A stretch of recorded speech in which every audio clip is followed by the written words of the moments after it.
known as La Isla de las Muñecas in Spanish. The Island of the Dolls is widely considered one of the most sinister tourist attractions anywhere in the world. This island is part of a chinampa situated in the channels of Xochimilco just south of Mexico City, and is fully ornamented with countless eerie, time-worn dolls found hanging above trees, inside various houses, and scattered along the island's ground. The dolls range in color and attire, occasionally even missing several body parts, and was historically owned by a man named Don Julian Santana Barrera. During the mid-20th century, Barrera started collecting dolls he found from all around Mexico and took them to the recursive island to embellish the surrounding land. From when the island first received media attention in 1943 up until his death in 2001, Barrera continued to decorate the area with hundreds of dolls for at least 58 years. During this time, a series of legends regarding the island have emerged, which has led to this uncanny site receiving a paranormal reputation amongst locals and outsiders alike. One tale recounts Barrera discovering the body of a little girl floating over a river as he was making a routine visit to the island. The very next day, Barrera went over to the same river and found a tiny doll which drifted in the exact position as the unknown girl from before, leading him to believe the doll was owned by the girl herself and was with her when she passed away. Appalled, Barrera retrieved the doll and hung it from a tree next to the canal, doing so in the young girl's memory and to banish any malevolent spirits from venturing to the island. Legend has it that the young girl's spirit continues to haunt the island as this very doll to this day. And the reason so many more have accumulated over time is due to Barrera supposedly trading vegetables from his garden to her spirit in exchange for more of the toys. Legends surrounding Barrera's death are also very notorious in local communities.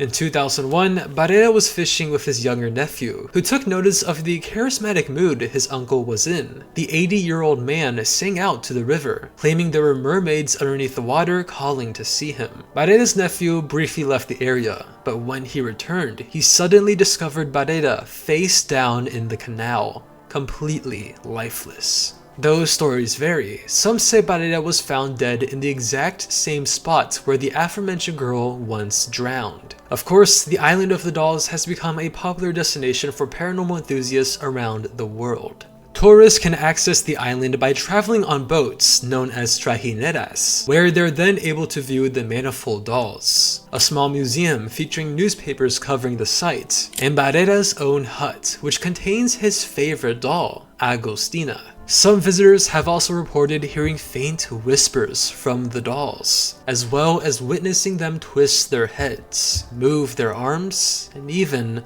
open their eyes. Anti-tank dogs, or this in Russian, were essentially dogs trained by Soviet and later Japanese military forces to carry and detonate bombs near enemy military targets such as tanks or other armed vehicles. These dogs were most frequently utilized by the Soviet Union against German tanks during the years of World War II. Trained to leave a timer-detonated bomb next to a vehicle and then retreat to their senders. Although there have been quite a few instances of anti-tank dogs serving as outright bombers, whether intentionally or not. The very idea of using dogs in battle came after the Soviet Union's Revolutionary Military Council approved of the usage of these animals for military purposes in 1924, permitting usual tasks such as transporting injured soldiers, delivering first aid, and tracking enemy mines or servicemen were what military authorities initially had in mind with the approval. But during the 1930s, some officials believed dogs could be weaponized as a sort of mobile mine, equipped with a bomb attached to a self-releasing belt which could be released when pulled with their teeth. The Soviet military ultimately followed through with the idea, opening several specialized dog training schools in the Moscow Oblast not long after, with a select few specifically training anti-tank dogs. There was quite a bit of trial and error, resulting in a number of grisly dog deaths. But soon enough, a dog-fitting mine design was finalized, a routine training program was developed, and anti-tank dogs were eventually ready for deployment alongside other Soviet soldiers in World War II combat. German Shepherd dogs were most commonly used as anti-tank dogs due to their advanced physique and docile tendencies, though other breeds were also occasionally trained. During the height of the war from 1941 to 1943, anti-tank dogs played a surprisingly significant role, as the Soviet Union did everything in their power to prevent Germany from advancing at the Eastern Front. A total of roughly 40,000 dogs were deployed by the Red Army, and at least 300 German tanks were reported to have been damaged or destroyed by Soviet anti-tank dogs during this time period. Around the time the Soviet Union discontinued their usage of anti-tank dogs, the Imperial Japanese Army began utilizing man's best friend themselves. Germany actually gave the Japanese around 20,000 dogs to train for combat during World War II,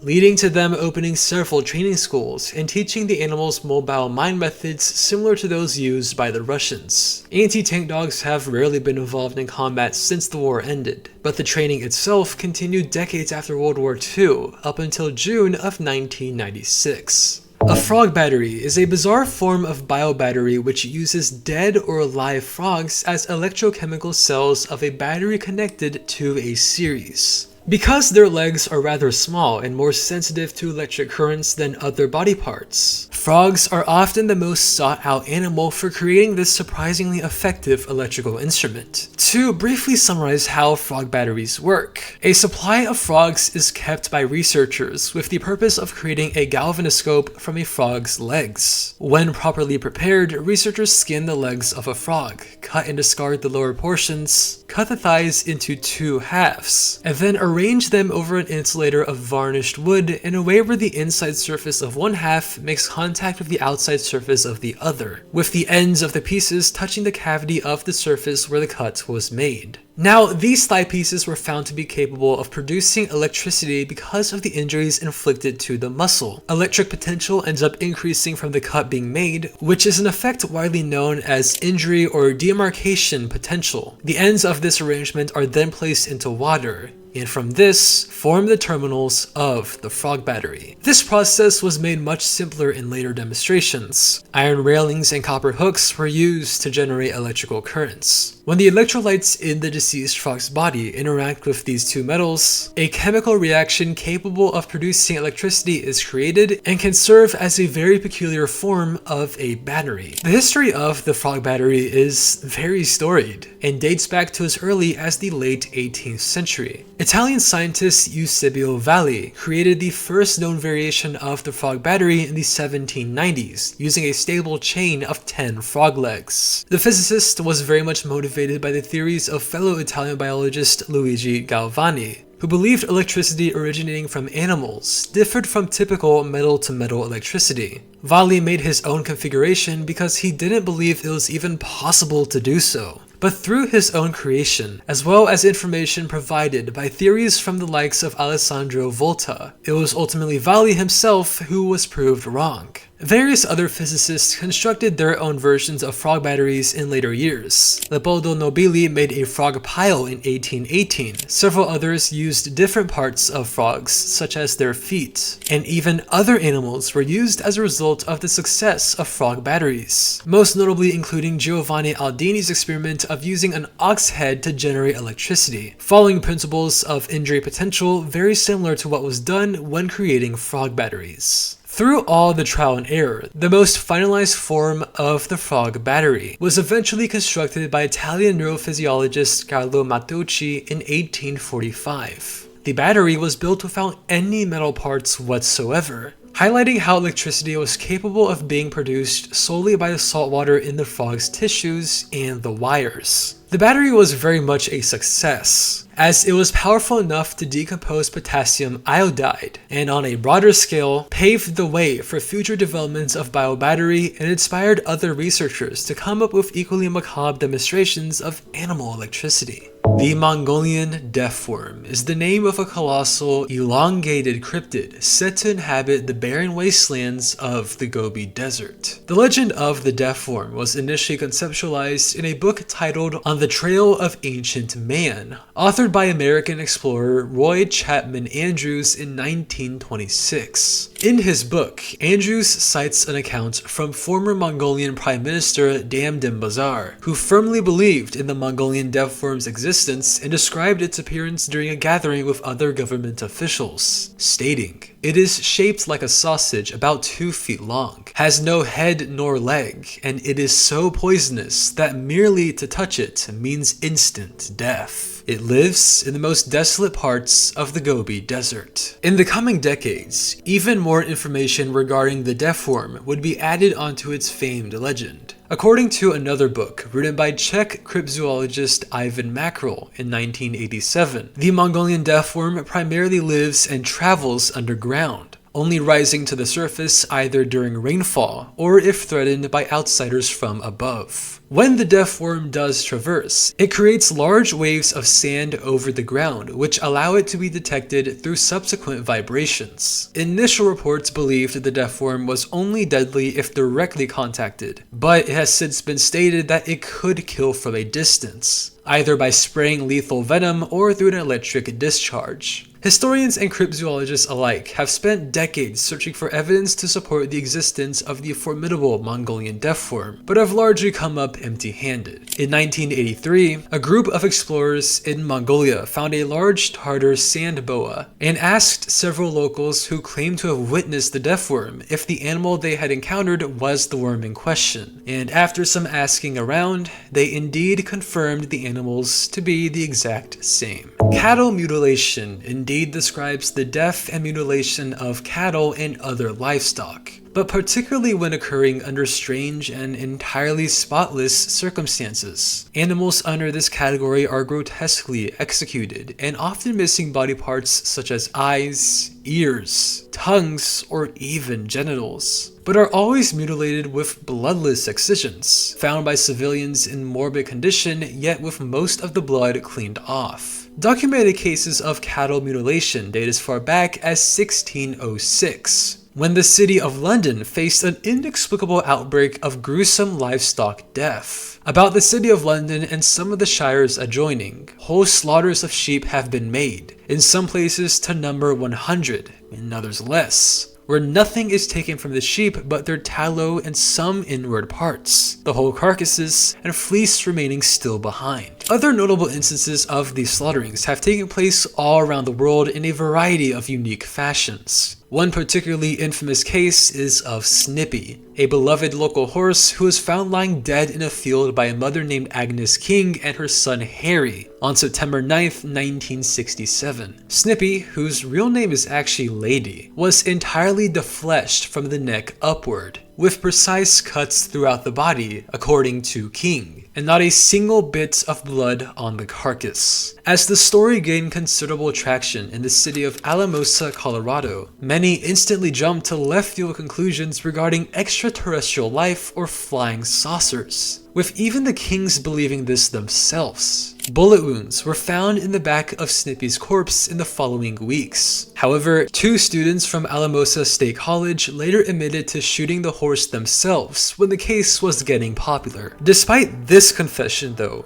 there is still no definitive answer as to who or what was behind the mutilation of Snippy. The United States continued to endure waves of cattle mutilation all throughout the 70s, occurring in states such as Kansas, Nebraska, Colorado, and New Mexico. In these cases, pigs, sheep, goats, rabbits, bison, and several more animals all suffered through horrifying mutilations, whether as a result of bacterial infections or man-made inflictions. A vast majority of mutilated cattle documented are aged between 4 and 5 years old, almost all sharing the commonality of featuring strangely surgical cuts on their bodies, among other disturbing characteristics. It is common for cattle mutilation to occur due to natural causes, likely by various wild predators or parasites in the area. These animals can easily account for the typical characteristics of missing or mutilated body parts and an absence of blood, as small scavengers have been found to consume portions of cattle's skin, and insects or parasites feast on their blood once the animal is deceased. Conversely, as previously mentioned, a select few cases have been tied to killings done by other people, whether for peculiar hunting purposes or sick amusement. Some also believe cattle mutilations to be the works of cults or even government experiments. and some also cite the occurrences as evidence to the existence of cryptids such as Bigfoot or the Chupacabra. Tag harem, known amongst locals as giving his supper to the devil, refers to a very vile practice of divination which involves brutally sacrificing animals or even humans as a means of establishing contact with the afterlife. Originating in the Highlands of Scotland during the 17th century, this taboo necromancy directly aimed to summon demons from hell, with hopes they would answer questions regarding a participant's future or grant them their wishes in exchange for such horrid offerings. Some of the most prevalent rituals saw participants roast multiple cats alive for days on end just to summon these evil spirits, believing by doing so, a group of horned black cats would approach whomever it was who summoned them and provide them with the answers they longed desired. Other animals such as dogs, oxen, and cows were often severely abused, skinned, or outright killed during these ceremonies. Several accounts also describe summoners wrapping themselves in the skin of these animals, before then enduring beatings from other members of a group with poles, or simply being sacrificed themselves. Another reported method of tag harem describes the summoner clothing themselves in the hide or organs of livestock, isolating themselves in a cave while covered in the animal, and then acting as a sort of vessel for demons to possess and communicate through, with an outside group being able to ask the malevolent spirit questions and get responses from the summoner within the cave. The official Wikipedia article for tag harem covers the general gist of the topic, but there is still a lot more information regarding its associated history and details of its various rituals. So I suppose if you're into learning more about incredibly horrifying pagan practices, this might be right up your alley. Tomorrow's Pioneers was the name of a children's series based in Palestine which aired on Al Aqsa TV from April of 2007 to supposedly October of 2009. Drawing heavily from popular educational children's shows such as Sesame Street, Tomorrow's Pioneers was presented as an innocent and friendly program with the goal of educating its child audience on subjects such as Islam and the political climate of the world. Among several other notable characters, the two main stars of the show were undoubtedly its co-hosts, a young girl named Sarah Bahuman, and a parody character of Mickey Mouse known as Farfour the Mouse, who was essentially the show's mascot figure. Within its episodes, Tomorrow's Pioneers performed many educational skits, included talk show sessions with call-ins from other children, and even featured carols for viewers to sing along to, which spoke on its many individual themes. The show's format was about as typical as it gets for a children's series, and upon first glance, nothing about it stands out for any strange or offensive reason, but when sitting through a full episode, the average viewer will immediately realize what makes Tomorrow's Pioneers so incredibly deceiving and why it is considered to be one of the most controversial shows in recent memory. Very long story short, this is not a wannabe Sesame Street, but a children's show funded by the political organization of Hamas, featuring significant amounts of anti-Western propaganda, as well as messages relating to racism, anti-Semitism, and Islamic supremacy. Just about every single episode promotes radical anti-American and fundamentalist Islamic rhetoric to its child audience, while also attempting to persuade its viewers to revolt against Israeli occupation through acts of terrorism, and even sacrifice their lives for the freedom of Palestine. Not only does the show constantly include hate speech towards the likes of Americans, Mexicans, Europeans, and Jews, but many of its aforementioned skits and songs promote these extremist beliefs even further by creating fictional storylines which portray these targeted groups as villains and people who should be thought of as enemies to Palestinian people. Take Farfour blaming his grandfather's death on Jewish people, or characters being scolded for speaking in English, or its nursery rhymes which praise Hamas, as just a few of many prominent examples of this. Tomorrow's Pioneers' own director, Fathi Hamad, is a member of Hamas's political bureau and has made comments in the past about wishing to kill Jews everywhere, very obviously an assignment to genocide, and a statement similar in derogatory nature to the themes promoted on his show. Not only has Tomorrow's Pioneers received abysmal ratings from critics, who note the show's hypocrisy in denouncing America with knockoff American characters, as well as its general glorification of martyrdom and terrorism, but it has also been condemned by political figures and news organizations from around the world, with even Palestinian politician Mustafa Barghouti labeling the show's anti-Semitic usage of Farfor as an entirely mistaken approach towards much of the ongoing controversy in the region. The show ran for a total of 4 seasons before it was banned from TV broadcast by the Palestinian Ministry, marking what was widely thought to be the end of an incredibly deplorable series. However, Hamad outright refused to end his show and continued to promote his hateful beliefs within its episodes years after the series' initial cancellation. Hamad has strongly combated any and all negative criticism over Tomorrow's Pioneers, went against orders from authorities to pull the show from Al Aqsa TV, and in a mini-documentary uploaded to YouTube by Nick Crowley, Tomorrow's Pioneers was recently found to still be airing, with Hamad remaining at the directorial helm. Though almost entirely rebranded with new hosts and characters, Tomorrow's Pioneers still consists of the very same anti-Semitic and war propaganda present in its episodes from over a decade prior. Rolling Stone, not to be confused with the American magazine or British band, was the name of a Ugandan weekly newspaper founded on August 23, 2010. The newspaper was published and edited by a 22-year-old student named Giles Mahame, in collaboration with 2 of his peers at Makerere University. What made this newspaper so notorious was undoubtedly its coverage of homosexuality in Uganda and strong condemnation of LGBT rights.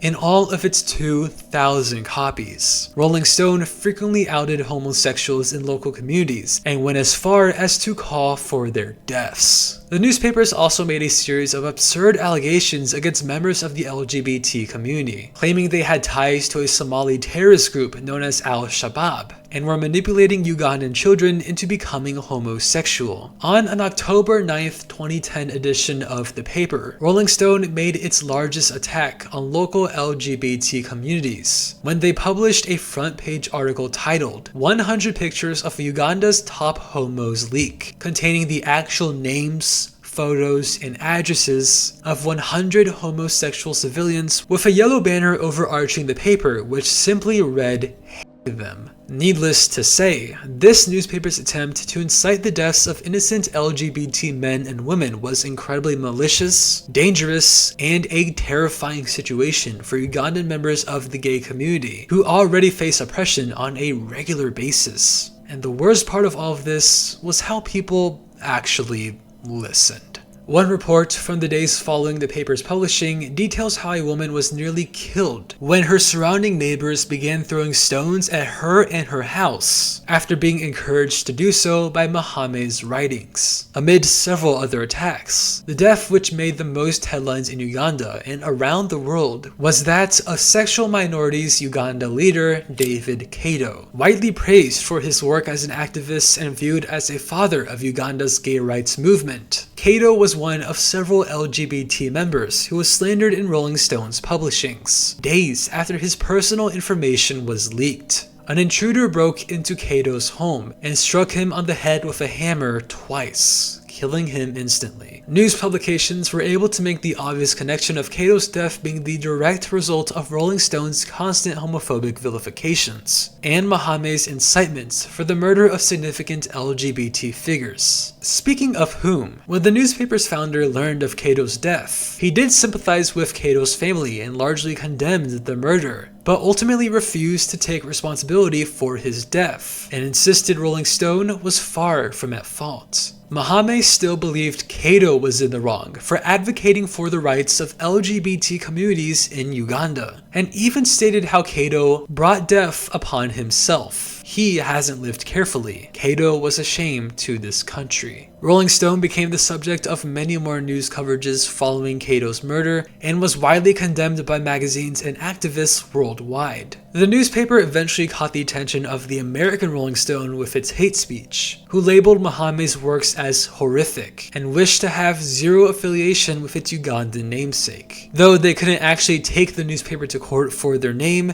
due to the Rolling Stone name not being copyrighted in Uganda. Soon enough, Rolling Stone faced legal repercussions for their actions, after a second list revealing the addresses of alleged homosexuals was published. Sexual Minorities Uganda took Mohammed to court and urged authorities to put an end to his newspaper's publishing. On November 2nd, 2010, the court ultimately did so, ordering the newspaper to completely shut down, stop sharing the identities of Ugandan homosexuals, and pay 1.5 million Ugandan shilling to each of the involved plaintiffs. While the courts remained firm in believing Rolling Stone's incitement to violence was threatening to the subjects' constitutional rights and freedoms, Mohammed refused to back down so easily, and intended on appealing the court's decision in the months following the case. However, given the lack of publicity since, Mohammed has had little success in reviving Rolling Stone. Maidstone is the name of an underground drama film written and directed by American novelist and filmmaker Norman Mailer in 1970. The movie is formatted as a documentary and divided into a total of 12 chapters, each journeying through the everyday life of its main character, starring the likes of Mailer himself, Rip Torn, and Isabel Dufresne. Maidstone tells the chaotic and occasionally aggrandizing story of a relatively popular filmmaker named Norman T. Kingsley, who wishes to make an art house film involving a brothel where women order men to complete a series of tasks in exchange for sex. In addition to this, Kingsley also spends the film campaigning to become president of the United States, and attempts to gather support from his friends, relatives, and local actors for both of his separate projects. Kingsley, who exists as an alter ego of Mailer himself, notably describes himself as a narcissist and is depicted as such, heavily criticizing actresses who audition for his film and frequently belittling fellow cast members, which leads to a messy moment we'll get to later. As a potential presidential candidate, Kingsley captures the attention of journalists and activists alike who criticize his campaign, as well as a more notable group known as Pax C, who spend much of their time on screen secretly plotting his assassination. Following the conclusion of his campaign in a turbulent filmmaking process, Kingsley eventually does finish his movie and winds down on a dirt road with his family and fellow cast members towards the end of the film. It's here where Kingsley's half-brother Ray, one of several individuals plotting against him, takes the opportunity to ambush Kingsley and assassinate him as planned. What then unfolded was an entirely improvised fight between actors Mailer and Torn, which has since aged to become one of the most infamous fourth wall breaks in all of cinema. A scuffle ensues when Torn strikes Mailer in the head with a hammer, doing so because he believed Mailer's character was required to die in the end. After cracking Mailer's scalp open, Torn then tackles Mailer to the ground and continues strangling and punching him on the floor. During this entire melee, Mailer's own wife and children are standing by and screaming for the fight to be broken up. Still locked in a death grip, Mailer then bites off a small part of Torn's ear and draws blood as the two continue wrestling. As his children continue wailing in the background, Mailer's wife, Beverly, begins hitting her husband and cries at the top of her lungs for him to back off. Somehow this fight still made it onto the final version of the film, and viewers can even hear the actors calling each other by their real names the entire time, further adding to the heat of the moment frustration captured on film and the sheer intensity of the fight which unfolded. Take a look yourself, this is golden. You crazy fool! You're supposed to die. You Norman bastard! Kingsley, you must die, not I Mailer. fuck- Not Mailer. I don't want to kill Mailer, but I must kill Kingsley in this picture.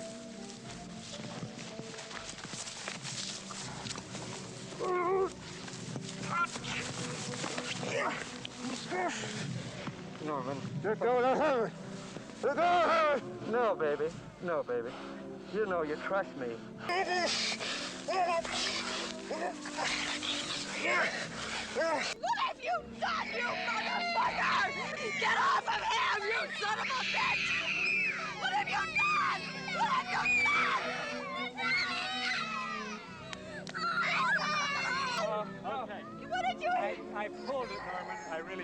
baby. I had to do that. You know that. Look what you did to my kids. Oh, look! Look how fucking you did! That's not acting for you. No.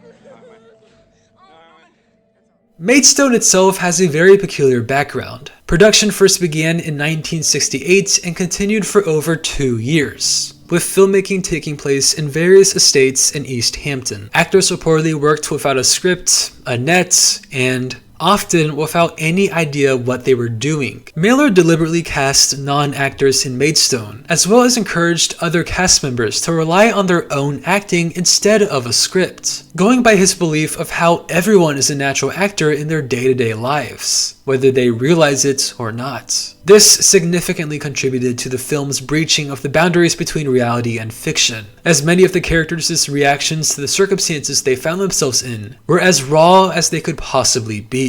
Maidstone was also heavily inspired by the civil rights uproar which unfolded in the US during its filmmaking process. The movie is widely considered to be a product of a culturally changing era of American history, with production beginning 3 months after the assassination of Martin Luther King Jr. and 1 month after Robert F. Kennedy's. As a matter of fact, Kingsley himself was largely based on Robert F. Kennedy and his reputation as a rather progressive politician. The film initially received mostly mixed and negative reviews upon release, with many noting Mailer and Torn's real-life brawl as the most intriguing part of Maidstone by far. The Censored 11 are a select number of vintage Looney Tunes and Merry Melodies cartoons, which have been restricted from broadcasting in the US by the United Artists Distribution Company since 1968. These 11 cartoons have been banned from airing on American television stations due to their use of racist stereotypes in their characters, especially portraying African Americans in a very offensive light. The cartoons, released and directed between the years of 1931 and 1944 by a multitude of animators, were very much products of a bigoted era in America. Characters in these cartoons often perform acts such as blackface, and those who were meant to be African American were depicted with similar characteristics to the traditional Jim Crow theatrical persona,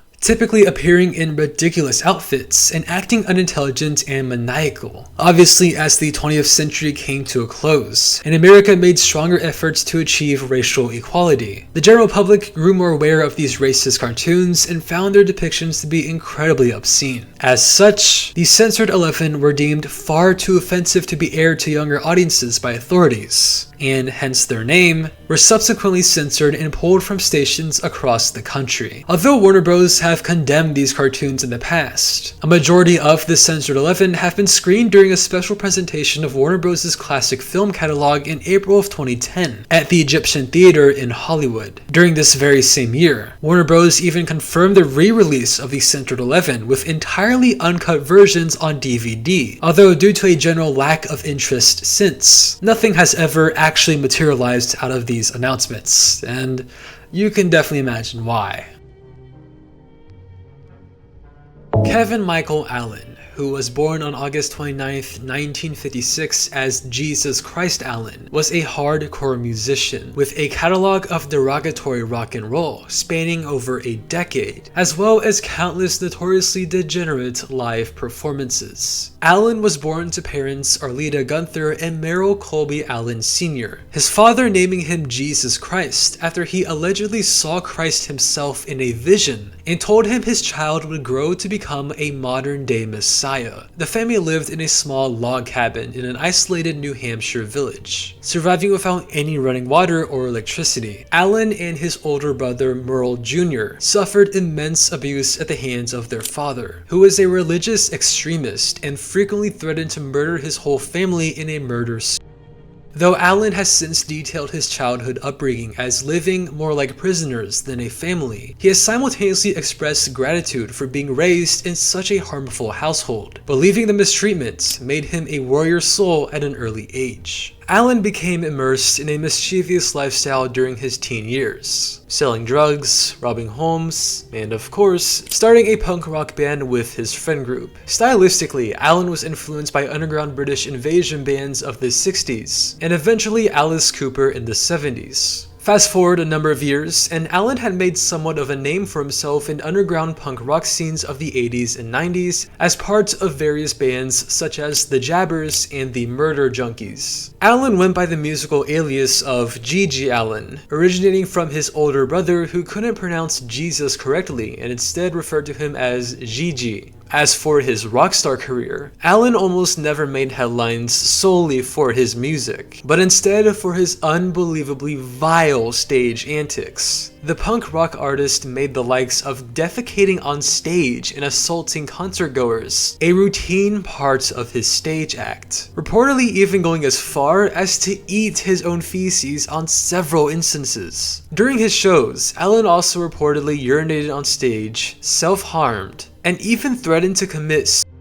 at the end of a Halloween concert in 1989. Allen faced significant controversy for his misanthropic views and extremist lyrical subjects revolving around violence and lawlessness. Not to mention how, his shows featured some of the most depraved acts I have ever seen from a musician. A majority of critics found Allen's music to be repulsive and outright disturbing at times, often noting the poor quality of vocals and production in many of his tracks. Allen's later years were marked by even more hostility, disgusting performances, and criminal charges, as he was eventually imprisoned from December of 1989 to March of 1991 for sexually assaulting a woman in Ann Arbor, Michigan, despite insisting he would kill himself. Allen ultimately passed away as a result of a overdose on June 28, 1993 at the age of 36. Before authorities arrived and pronounced him dead at the scene, a fellow punk rock musician in front of Allen's named Johnny Puke reportedly posed with his corpse for several Polaroid photos before then calling for an ambulance. Allen's own grave was constantly vandalized by fans, who littered his place of burial with alcohol and cigarette butts, as well as urinated and defecated on his tombstone, all as a means of paying their respects through methods equally as stomach-churning as Allen's own concerts in the flesh.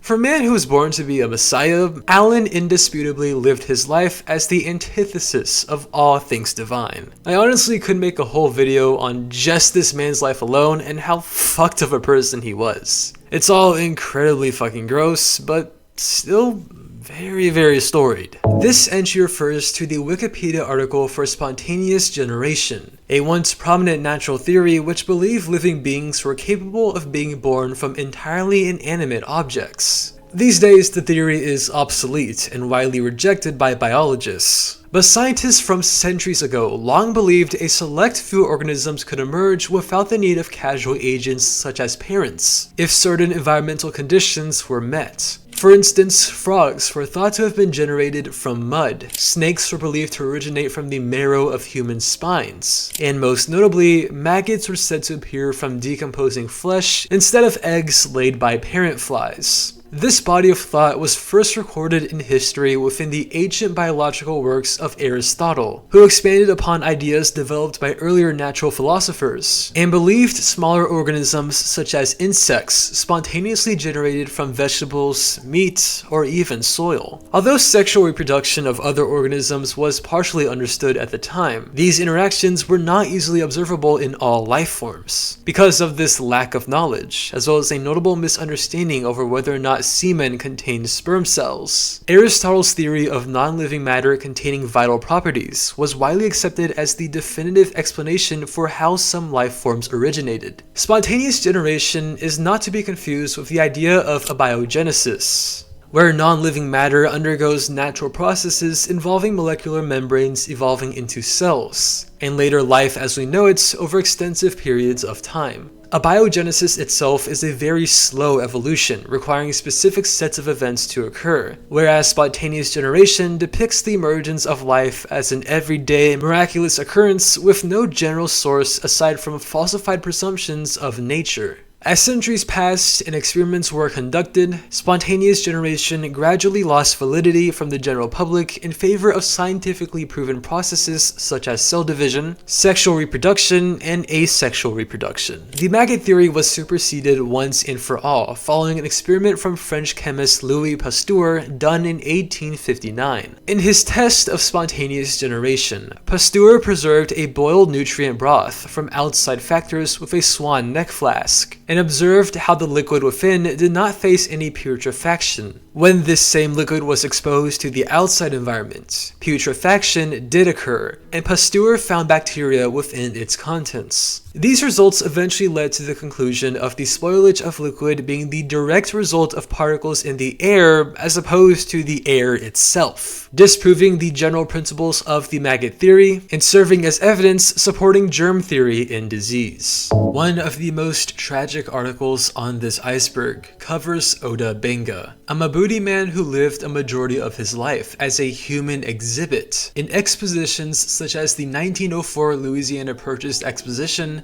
and at the Bronx Zoo. During his early life, Benga resided in forests near the Kasai River in the Congo Free State alongside other members of the Mabudi people. Indigenous communities and villages in the area were eventually attacked by the Force Publique, a Belgian military force formed by King Leopold II to oppress native citizens of the Congo state. The ambush saw dozens slaughtered, with Benga's own wife and 2 children being among several victims, while many more were enslaved and utilized as forced laborers in the extraction of Congo's rubber supply. Because Benga himself was away on a hunting expedition, he was able to survive the attack on his village, but was later captured by Native American slave traders when an enemy tribe known as the Bashilele turned him in. An American businessman and explorer named Samuel Phillips Verner arrived in Benga's native territory in 1904 on behalf of the Louisiana Purchase Exposition, traveling with the goal of selecting several pygmies to be featured in an upcoming exhibition in the US. Along with several other Africans, Verner purchased Benga from Bashilele slave traders with nothing more than a bolt of cloth and a pound of salt. From there, Benga was taken to St. Louis, Missouri, where he became an attraction in the ongoing Louisiana Purchase Exposition, gaining attention from visitors who were amused by his genial personality and especially his sharpened teeth. Benga and other Africans were frequently presented as savages during their time at the fair, and were even advertised as cannibals by local newspapers. Benga naturally grew homesick for his own culture, as he found the performative lifestyle his owners forced him to embrace to be outright tormenting. Frustrated by his circumstances, Benga found excuses to act aggressive towards wealthy crowds by exploiting his image as a brute, though his life as a human exhibit carried on regardless. In 1906, a financially struggling Verner later moved Benga to his new home in the Bronx Zoo. There, Benga was held inside a personal exhibition and was allowed to roam the grounds of the zoo alongside other animals.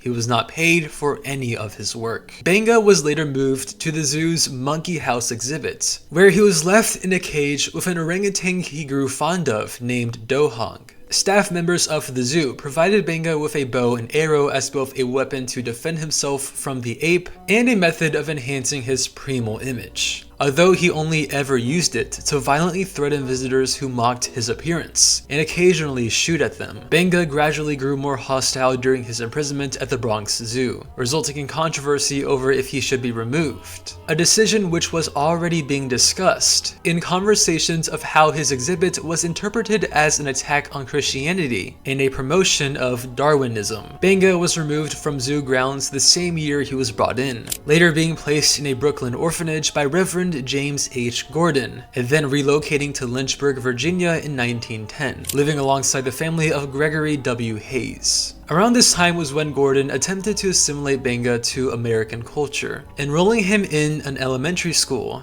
providing him American clothes, and scheduling an arrangement to cap his teeth. With his English improved, Benga finished his formal education and worked at a local tobacco factory, while also planning to finally return to Africa after being separated from his homeland for decades. However, these aspirations were ruined when World War I broke out in 1914, effectively extinguishing any chances Benga had at returning to the Congo for the foreseeable future. As a result of this, Benga fell into a severe depression, and on March 20th, 1916, he went outside to prepare a fire, chipped off the caps of his own teeth, and finally ended his own life with a bullet to the head.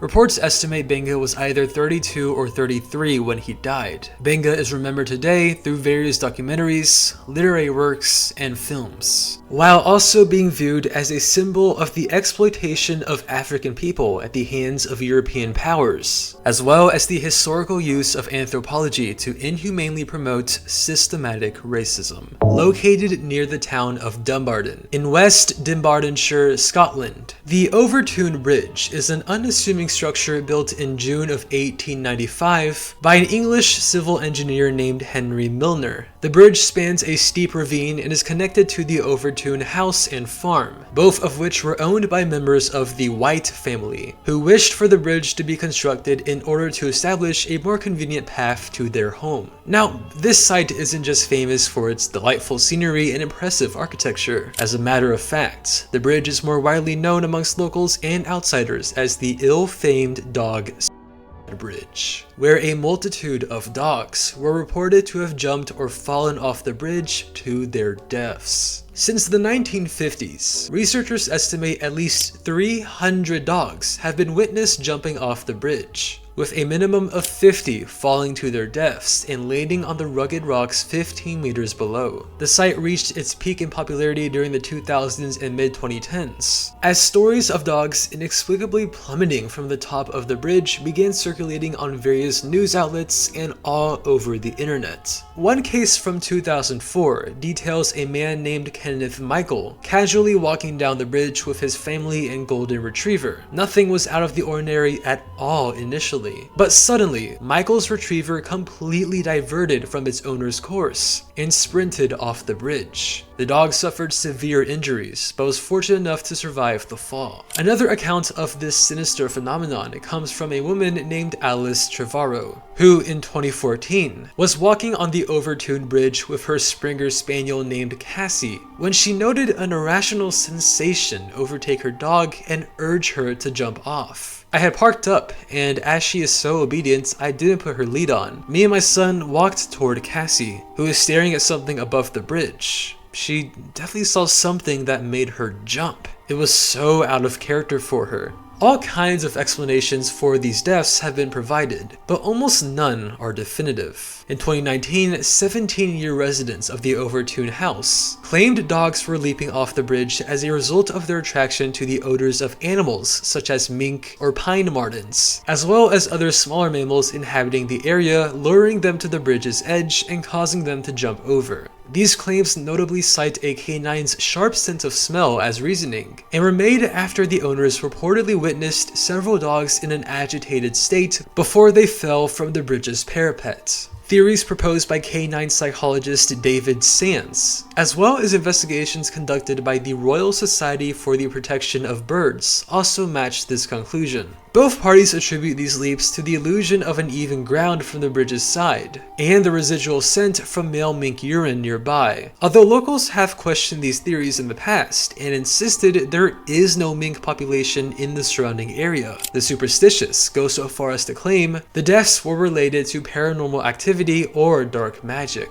This was a theory believed by an unnamed schizophrenic father, who in October of 1994 murdered his own 2-week-old son by throwing him off the bridge because he thought he was the reincarnation of Satan. In later reports, the father stated he committed this horrifying act over the Overtoun Bridge because of its ties to dark spirits. A lithopedion is a descriptive term used to describe a rare complication in which a fetus fetus dies during an abdominal pregnancy and becomes too large to be reabsorbed by the human body, eventually causing it to calcify from the outside and essentially transform into bone. The word itself is derived from the Greek language, lithos meaning stone and paidion meaning child. More on its process, lithopedia occurs as a result of an untreated ectopic pregnancy. Following fetal death, the body undergoes a natural defense mechanism which prevents the mother's womb from absorbing any of the fetus's dead tissue. This is known as lithopedion formation, which sees the fetus shielding itself from infections with a coating of stone calcium. It is very common for a lithopedion to remain undetected in the human body decades after initially forming, as diagnosis typically only happens when the stone fetus is observed through X-ray studies for other unrelated conditions. The average amount of time a lithopedion is carried is 22 years, with women being roughly 55 years old by the time doctors are able to diagnose them, though the phenomenon is extremely abnormal in nature. Lithopedions have been documented in medical history since the late 10th century, when a Spanish Muslim physician named Abu Qasis reported of an unknown patient experiencing abdominal pain and discovered it to be the result of several fetal bones wounding her navel area. By the 18th century, several more cases would be recorded in the likes of sheep, hares, and other humans across Europe.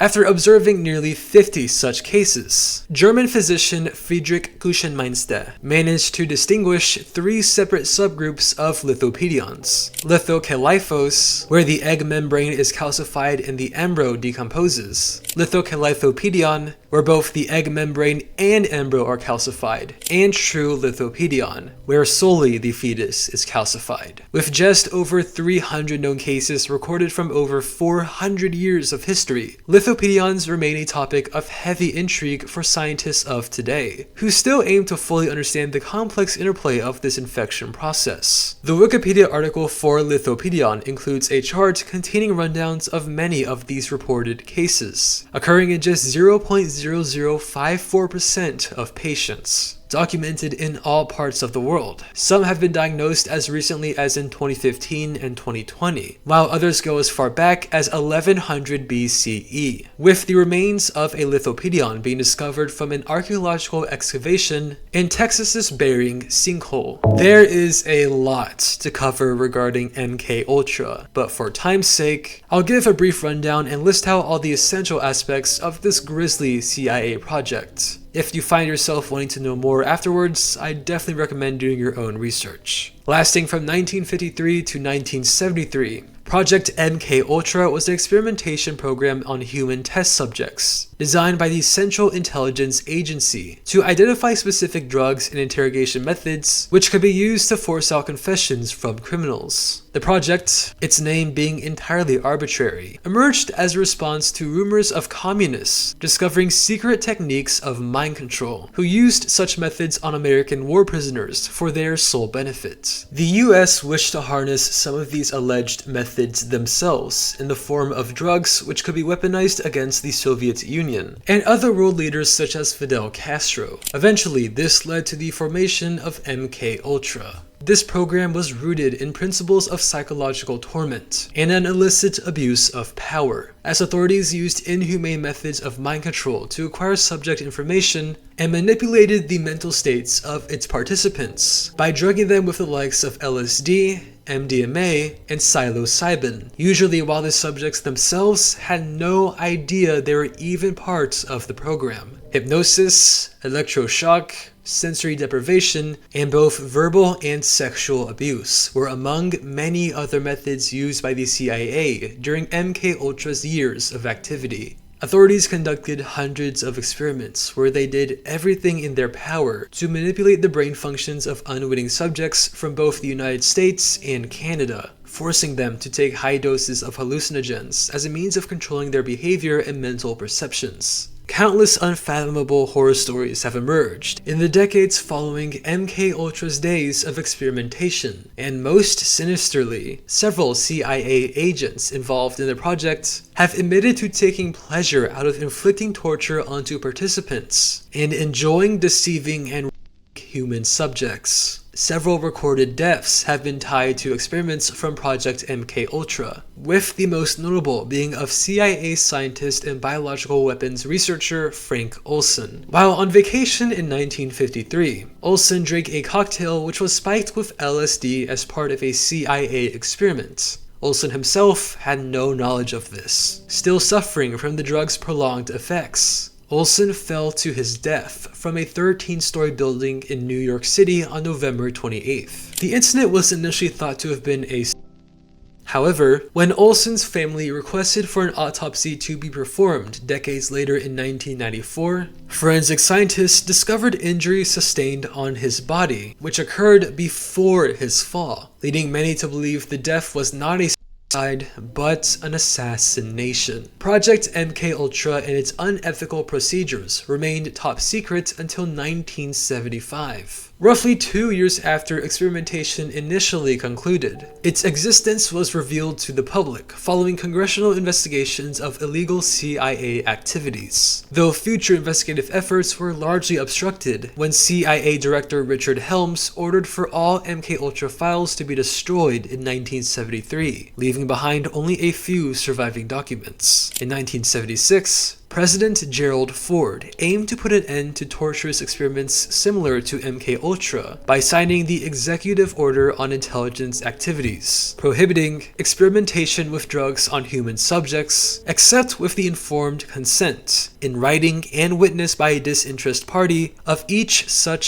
human subject. Operation Mincemeat is the name of a tactical deception planned out by the British military during World War II, which involved soldiers dressing up a corpse as an officer of the Royal Marines and planting misinformation within its outfit, which led Nazi forces to ignore the 1943 Allied invasion of Sicily. In April of 1943, military officials located in southern Spain discovered a rotting corpse floating just off the coast of Huelva. Upon recovering the body, authorities found documents belonging to this deceased man, which identified him as Major William Marden, who, according to his credentials, was captain of the Royal Marines. Alongside these documents was a large black briefcase which supposedly contained vital information on future British military plans. Nazi intelligence, who frequently received assistance from the Spanish during much of the conflict, were sent into the nation to aid Spanish personnel in gaining access to the briefcase's contents. Inside the briefcase was a presumably official letter from a British general named Sir Archibald Nye, addressed to another general named Sir Harold Alexander, who was thought to have resided in Tunisia. In this highly secretive letter, Nye wrote of future Allied plans to cross the Mediterranean Sea from North Africa and prepare for an invasion of the German-held regions of Greece and Sardinia. Nazi intelligence believed they had just intercepted a crucial piece of information, providing them the significant advantages of time and preparation for an impending battle. After agents of the Nazi spy network delivered their findings back to Germany, Adolf Hitler immediately transferred German troops from France to Greece and Sardinia as they readied themselves for future warfare. But little did these armies know, there was never going to be a battle in Greece, as Nazi forces had successfully been deceived by Britain's Operation Mincemeat. Everything about this series of events, from the dead body to the military plans to the official letter, was entirely hoaxed and deliberately planned out by British intelligence officers Charles Cholmondeley and Ewan Montagu in collaboration with the Royal Navy and Directorate of Military Intelligence. The decomposing body found off the coast of Spain wasn't of a major named William Marden, but a homeless man from Wales named Glyndwr Michael, who actually died from rat poisoning. In carrying out Operation Mincemeat, Montagu and Cholmondeley recovered Michael's body from a London morgue, created the entirely fake persona of William Marden for him to go by, and dressed him in an official uniform before taking him to be dropped off the coast of Spain by a Royal Navy submarine. A substantial amount of information was included in William Marden's identification files to make him appear as authentic as possible, listing out details of his family, military background, and even a girlfriend. The letter inside the black briefcase was also completely forged, with the paper being addressed to a British general as a means of appearing to come from a high level. As soon as British authorities learned Marden's body was recovered by the Spanish, they then made fake attempts to mask the information of this case from the Germans, though in reality, they were only playing into the Nazis' belief in the validity of their findings. The success of Operation Mincemeat resulted in Germans being entirely caught off guard by the invasion of Sicily months later, ultimately avoiding thousands of predicted casualties, and bringing the Allied powers one step closer towards victory. Spaghettification is exactly what it sounds like, but in more proper terms, it is the process of an object being vertically stretched and horizontally compressed into an elongated, thin shape similar to spaghetti.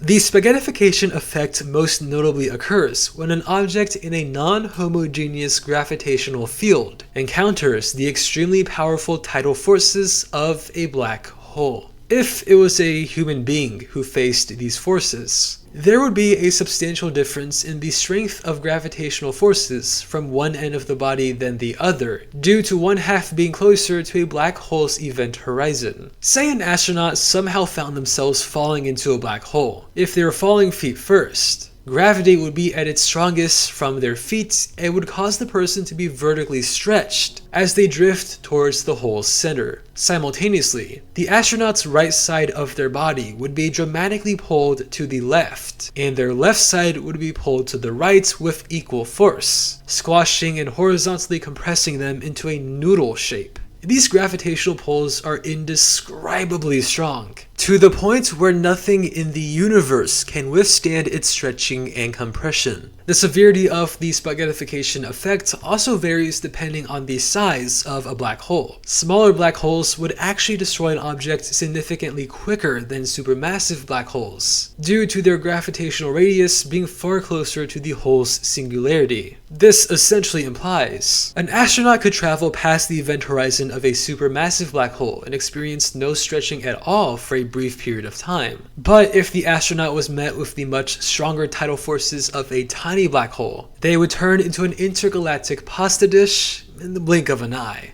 A rat king is the term for when a group of rats are bound together by their tails and irreversibly intertwined with one another through either natural or artificial circumstances. Whenever a considerable number of rats or mice are within a small area, there is an extremely rare chance of these rodents tangling themselves up with each other as a result of constantly running around a surface. The tinier the area is and faster the rats are, the more likely they are to get trapped by themselves. This entanglement eventually forms a knot out of every rat's tail, and as they struggle to break free, this knot only tightens and results in the morbid formation of a ring of mice permanently stuck together. When a rat king is formed, the mice are unable to move on their own and soon die of starvation while remaining intertwisted. A rat king can also naturally occur when rats are met with sticky substances such as sap or entangling matters such as hair, and can obviously be done by humans with the likes of glue or even tape.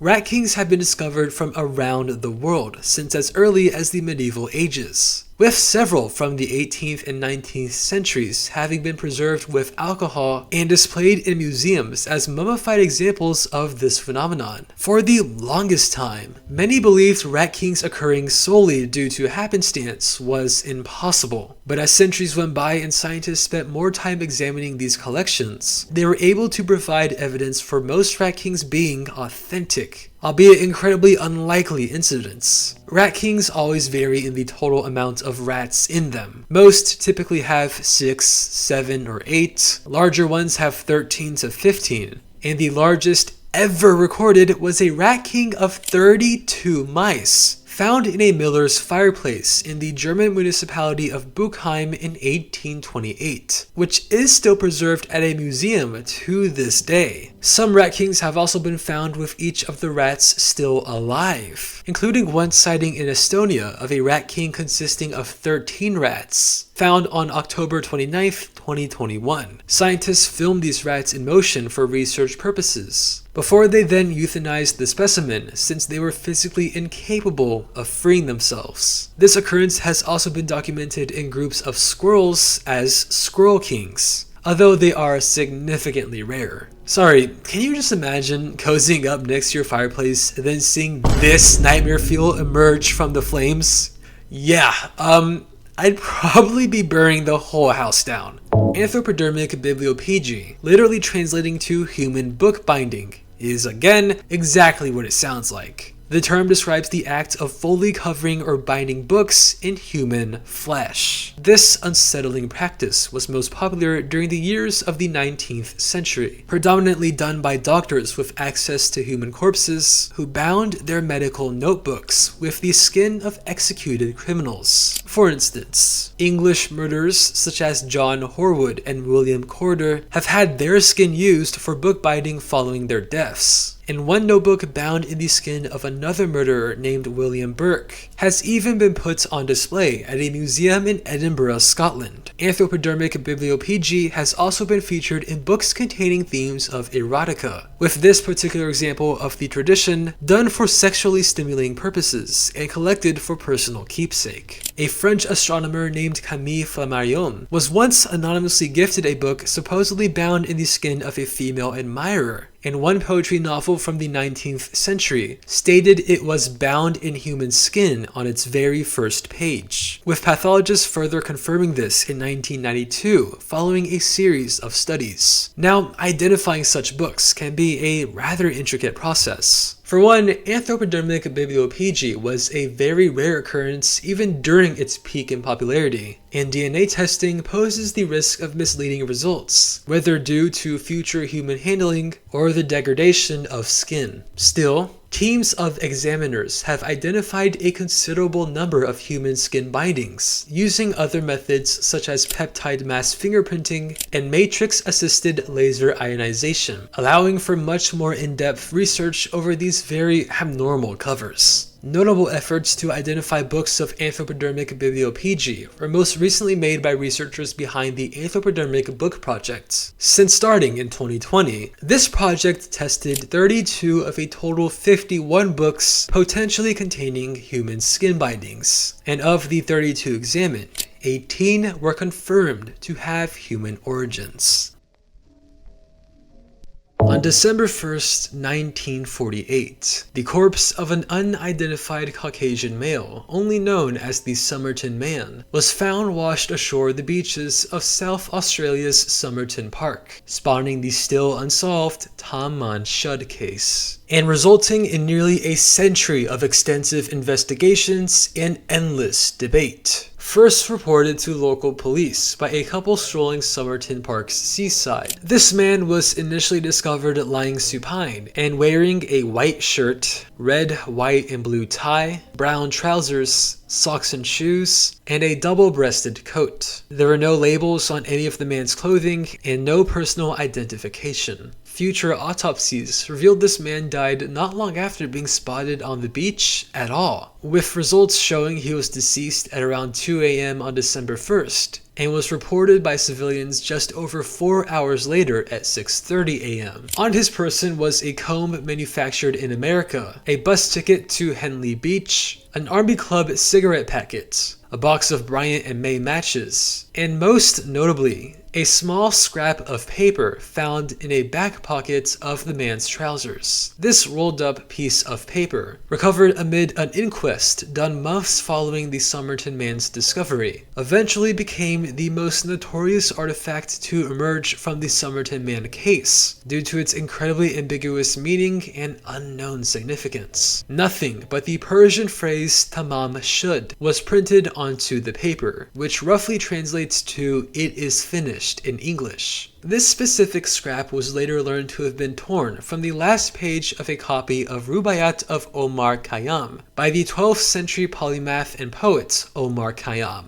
Detectives were later able to locate the very same book from where the scrap was torn from, and in doing so, they unveiled even more mysterious information in the form of 2 phone numbers, one local and one unidentified, and an inexplicable coded message, one which has yet to have been deciphered to this very day. The local number in the book was traced to a woman from the city of Glenelg named Jessica Thompson, but investigators ultimately hit a dead end when the woman failed to identify the Somerton man as anyone she knew of in the past. As for the man's cause of death, his lack of any identification led authorities to hastily rule his case as a The most popular theories believed he poisoned himself and jumped into the sea. However, toxicology experts who studied his body failed to identify any traces of a lethal substance or evidence of physiological reactions resulting from poisoning. So, if this poison was real,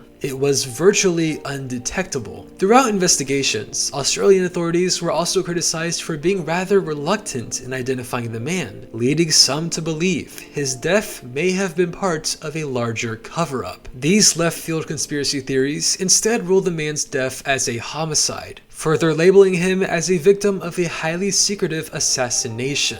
As the case gained more publicity over the years, much of the entire world was virtually clueless on who the Somerton man was. And this remained so until over 73 years after his discovery on July 28, 2022. On this date, a significant breakthrough was made when Professor Derek Abbott and genealogist Colleen M. Fitzpatrick were able to match his DNA to a man named Carl Webb, also known as Charles. Webb was an electrical engineer born in 1905 who reportedly did suffer from mental health issues after losing 4 relatives in the span of 7 years. Despite these conclusive findings, South Australia police have yet to verify Abbott and Fitzpatrick's results, and they have subsequently remained unconfirmed. Though Fitzpatrick and Abbott's DNA tracing has provided a potential name of the Somerton man, official investigations over his origins have ultimately been indeterminate. The man's cause of death remains unknown. The significance behind the Tamam Shud scrap is largely uncertain, and authorities have failed to plausibly interpret the code written inside the copy of Khayyam's book. The elements surrounding the Somerton man case have left even the most qualified detectives absolutely stumped, and his true identity remains one of the most puzzling mysteries in recent memory. Post-mortem photography is a rather macabre style of photographing featuring the bodies of recently deceased people. The practice was prominent in American and European cultures during the 19th and 20th centuries, and was often done as a form of commemorating dead relatives or significant figures. Before the invention of the daguerreotype in 1839, post-mortem photography was predominantly restricted to members of the upper class, with photos of emperors or priests often being taken just moments after passing away. Eventually, middle-class citizens gained access to post-mortem portraiture and led to more personal photographs of deceased civilians or even young children being taken in the early 20th century, in spite of uncanny presentations. Post-mortem photography is notable for being an early Victorian method of memorializing loved ones as well as coping with their deaths. Photographers often position the deceased in certain ways to add more emotional depth in their photos. If the deceased was still an infant, they were commonly photographed with their mother cradling them, and another common pose was the last sleep, which depicted an individual as if they were lying down to rest for one final time. Images themselves were typically tintype or ambrotype, coated with a collodion mixture and developed in an iron sulfate solution to create a darkened, deep gray tone in the photo's background and the figures within. Towards the middle of the 20th century, after-death photographs were slowly replaced with photos of solely a funeral event, with the deceased already inside of a coffin and kept hidden from the camera. In the present day, post-mortem photography is done less for personal use and more for police work and various forensic purposes. Coffin birth is essentially when an unborn fetus is partially delivered post-mortem from the body of a deceased pregnant woman. This ghastly phenomenon takes place in pregnant women when bacteria in the organs of the abdominal cavity produce gases as a natural result of metabolism. The built-up pressures of these gases are capable of squeezing the womb, turning it inside out and gradually forcing parts of the uterus to be shifted out of place. If there is a fetus still inside, there is a chance for parts of its body, such as the head, to be exposed through its mother's vaginal opening,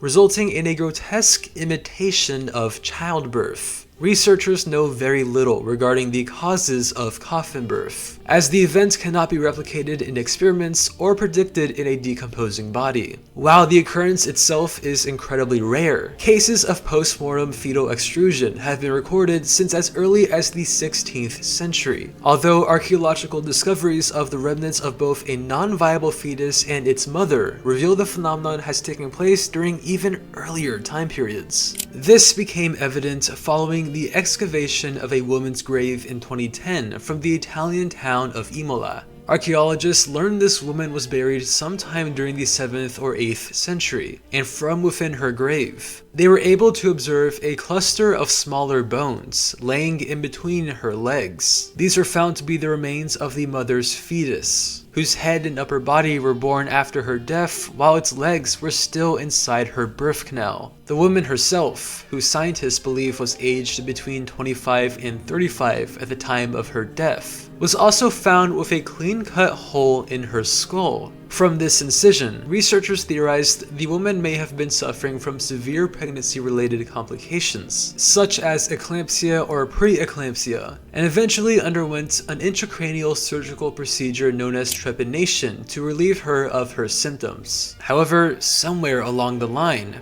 things went downhill, as scientists estimate the woman died roughly a week after the procedure from observing her remains. Tier 7 is where we definitely start entering weird as fuck territory, and this entry is a prime example. Virgin boy egg is the name of a traditional dish located in China, consisting of eggs which are boiled in the urine of boys. Virgin boy eggs have been prepared in the Chinese city of Danyang for centuries, with the dish becoming a long-lasting staple in their local culture. In order to cook these eggs, residents collect the urine of healthy elementary school boys, preferably under 10 years old, and then soak the eggs in the liquid before heating them over a stove. When the eggshells are cracked, they are placed back into the boys' urine, and the soaking process is repeated for roughly a full day. Properly cooked virgin boy eggs will have a pale golden hue on the outside, along with green-colored yolk, and may even be served with different kinds of herbs. There is no general explanation for why virgin boy eggs are soaked in the urine of young boys, though the prevalence of urine therapy in the history of traditional Chinese medicine is commonly attributed to its unsavory ingredients. Local residents of Danyang believe the ingestion of urine, and virgin boy eggs especially, is capable of enhancing the effects of medicine, and don't show any signs of ever discontinuing the making of this dish. Ricardo Lopez was the name of a stalker from Uruguay who spent much of his adult life targeting and obsessing over the Icelandic singer Björk. Born in the city of Montevideo on January 14, 1975, Lopez was raised in a middle-class family and moved to Lawrenceville, Georgia alongside his parents at a very early age. Though he was reportedly always on good terms with his family, Lopez was generally described as being very introverted and reserved growing up. And in a personal diary, he wrote of experiencing low self-esteem and social awkwardness around other people. Hundreds of pages in this diary also detail Lopez's insecurities over his weight, constant feelings of failure and loneliness, and daily thoughts. Lopez eventually dropped out of high school in pursuit of becoming a famous artist. However, out of fear of being denied entrance into art schools, he ultimately chose to detour from an artistic career and instead worked for his older brother's pest control business. Unsatisfied with the realities of his job and overall life, Lopez spent much of his teenage years daydreaming and turned to the world of celebrities as a means of escape. When he was 17, Lopez discovered songs by Björk and immediately became infatuated with her left-field music and personality. Lopez would spend hours on end reading about Björk's personal life, listening to her discography,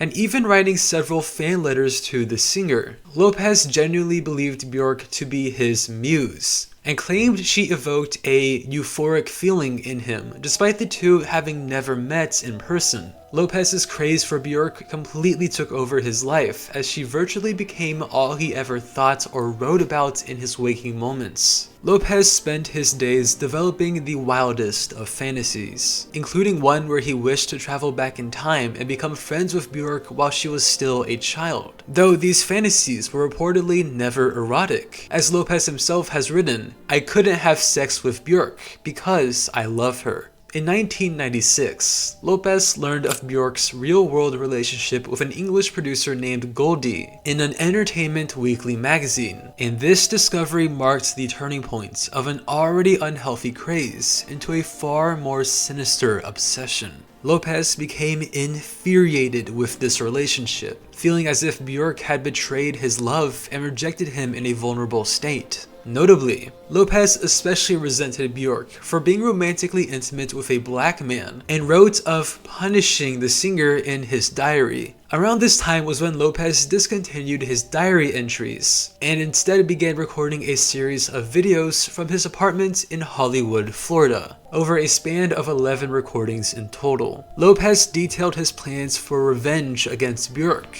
and claimed the purpose of these videos was to serve as a documentation of my life and of my art. Lopez expressed his desire to murder Bjork for her relationship in horrifying fashion, stating in one entry, "I'm just going to have to kill her. I'm going to send a package.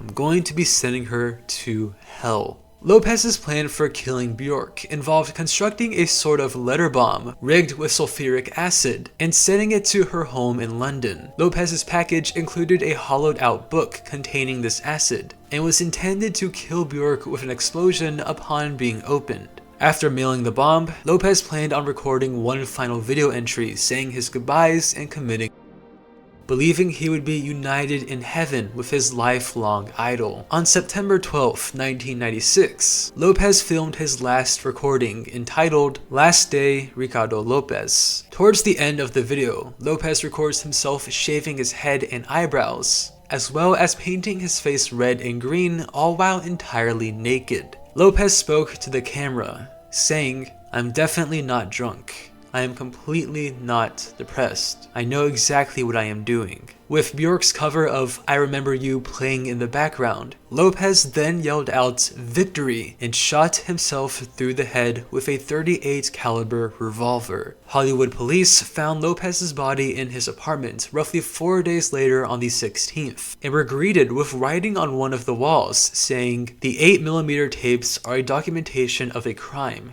Terrorist material. They are for the FBI." As for the letter bomb intended for Bjork, it fortunately never reached its destination. After police confiscated Lopez's videotape, they immediately notified Scotland Yard of its deliverance, and it was subsequently intercepted and safely detonated by the Metropolitan Police in South London. Even if the bomb remained en route, Bjork's mail was vetted through her management's office, and likely would have been set off before she got her hands on it regardless. In a following statement to the press, Bjork described the entire ordeal as very sad and terrible. The singer was visibly perturbed by Lopez's actions, and even hired extra security for her young son after learning of his invasive tendencies. Bjork and Goldie notably separated days before Lopez's death, and in an interview from a year after the events, Bjork went on to state, "I was very upset that somebody had died.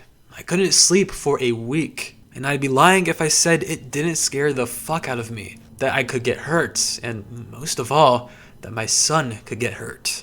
This entry refers to a strange series of detached human foot discoveries made along coastlines of the Salish Sea in areas of Washington State and British Columbia. Since the first discovery was made on August 20th, 2007, over 20 amputated feet have been recovered within this region, often washing ashore on small islands while still inside sneakers or boots. Several matching pairs of feet have occasionally been found, and the earliest reports of foot discoveries from the Salish Sea date as far back as one made in Vancouver in 1887, although there has never been a string of discoveries made, similar to what has has been ongoing since 2007. Authorities are mostly uncertain as to how these feet were separated from the human body. The most common explanation stems from submerged decomposition, a rather unusual process which sees hands, feet, or even heads detaching from a body.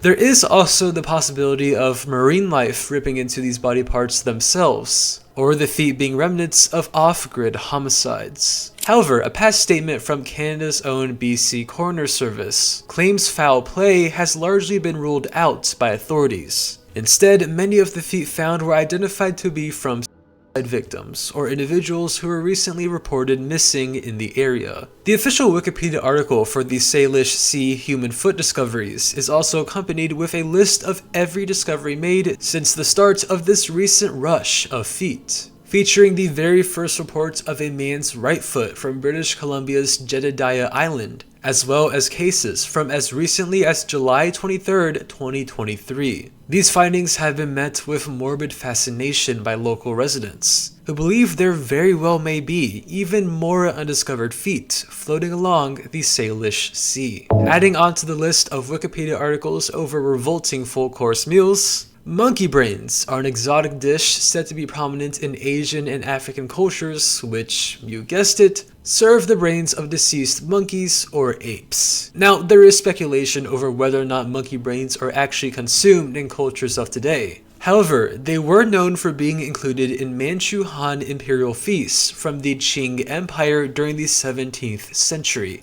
with some claims stating brains were eaten directly from a monkey's skull during these banquets. Restaurants in Hong Kong and Macau were also reported to have served monkey brains in the past, and ethnic groups all the way from southeastern Nigeria and Cameroon supposedly engage in a cultural practice involving the consumption of the brain and heart of a gorilla as part of a traditional ceremony celebrating a new chiefdom. Brains of animals, including but not limited to monkeys, are also implemented in several well-known cuisines, with the most notable examples being the breakfast meal of eggs and brains and fried brain sandwiches. In recent years, Chinese policies have made the serving and consumption of monkey brains illegal, which now leads to a maximum sentence of 10 years in prison if violated. The consumption of monkey brains has also been classified as hazardous by many human health officials, as they pose the risk of contracting transmissible encephalopathies, such as Creutzfeldt-Jakob disease. In other words, just don't eat monkey brains. The Cadaver Synod, or Cadaver Trial, is the name of an ecclesiastical trial held in Rome, Italy's Basilica of St. John Lateran in January of 897. Involved in the synod was Pope Stephen VI and the 7-month-old corpse of Pope Formosus, a serving bishop who was posthumously accused of perjury and illegally acceding to papacy. By today's standards, putting a dead person on trial is not only incredibly morbid, but unfair for the accused, given they have no physical way of even defending themselves in the court of law. Still, the Cadaver Synod proceeded out of internal power struggles and political motivations. For the trial, Formosus' body was exhumed from his place of burial, dressed in ecclesiastical robes, and was even positioned upon the papal throne as if he were a living and breathing participant. Obviously, Formosus' corpse was silent during the entire time Stephen VI was accusing him, and was instead appointed with a deacon to speak on its behalf. Stephen VI had strong reason to believe Formosus was a layman acting as a bishop, this being a common occurrence in a time where popes were appointed almost annually, and much confusion was held over the legitimacy of their reigns. The dead pope could only do so much to defend himself in the midst of this scandal, and as a result of overpowering evidence, Formosus' corpse was found guilty of illegally seizing the papacy and establishing an illegitimate reign. The trial concluded when Formosus' living successor declared all of his acts as pope null, leading to every ordination, appointment, and consecration from during his lifetime being undone, including an ordination of Stephen VI himself as Bishop of Anagni, The corpse was stripped of its prestigious attire, had the 3 fingers of benediction chopped from its right hand, and was eventually disposed of into the nearby Tiber River. We very briefly mentioned trepanation in the entry over coffin birth, but for those unaware, trepanation or trepanning is the surgical act of drilling a hole into the human skull. Trepanation is widely considered to be the oldest surgical procedure ever recorded, with archaeologists having unearthed skulls with trepanation holes from 7 to 10,000 years ago. In times when the field of medicine was largely unexplored, trepanation was done to patients who were believed to be under the possession of evil spirits, the drilled hole serving as an exit for the spirits entrapped within their minds. Sometimes prehistoric people even wore the removed piece of skull in accessories such as necklaces, as a means of preventing future possessions. Trepanation was also commonly done to treat head wounds of varying severity, doing so by making an incision into the skull to remove shattered bits of bone or clean out blood resulting from blows to the head. Patients suffering from epilepsy and a range of other mental disorders have been trepanned as well. Always done with a surgical instrument known as a trephine, which features a cylindrical blade capable of making symmetrically round incisions to the bone. As mentioned earlier, evidence of trepanation has emerged in all corners of the world, with varying cultural significance and medical purposes, ranging from pre-Columbian Mesoamerica to ancient China and even pre-modern Europe. Today, trepanation in the traditional sense has largely been discontinued in neurosurgical fields. However, a similar procedure known as craniotomy, which consists of temporarily removing parts of the skull in order to release excessive pressure or remove unhealthy fluids, is commonly done to treat conditions such as epidural and subdural hematomas. I killed my lesbian wife, hung her on a meat hook, and now I have a 3-picture deal at Disney. I kinda just wanted to say the name, I don't know why. Is a satirical short film and directorial debut of American actor Ben Affleck,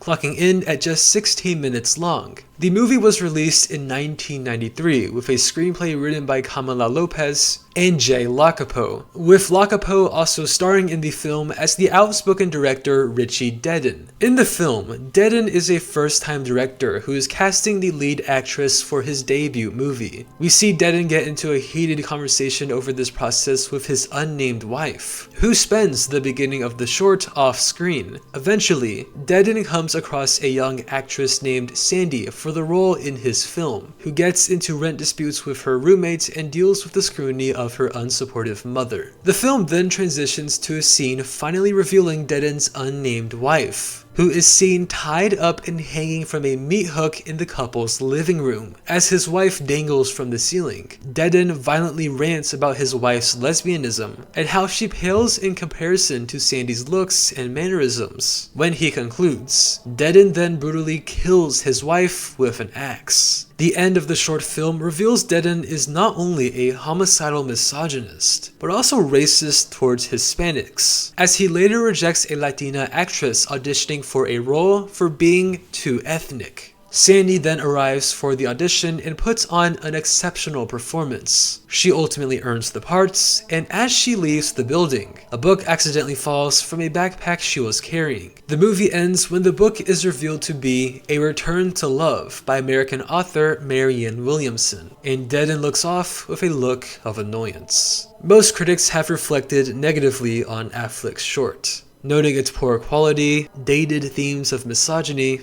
and boring storyline. Affleck himself looks back on his work regretfully, stating in a 2010 interview with Entertainment Weekly, "It's horrible. It's atrocious. I knew I wanted to be a director, and I did a couple of short films. And this is the only one that haunts me. I'm not proud of it. It looks like it was made by someone who has no prospects, no promise."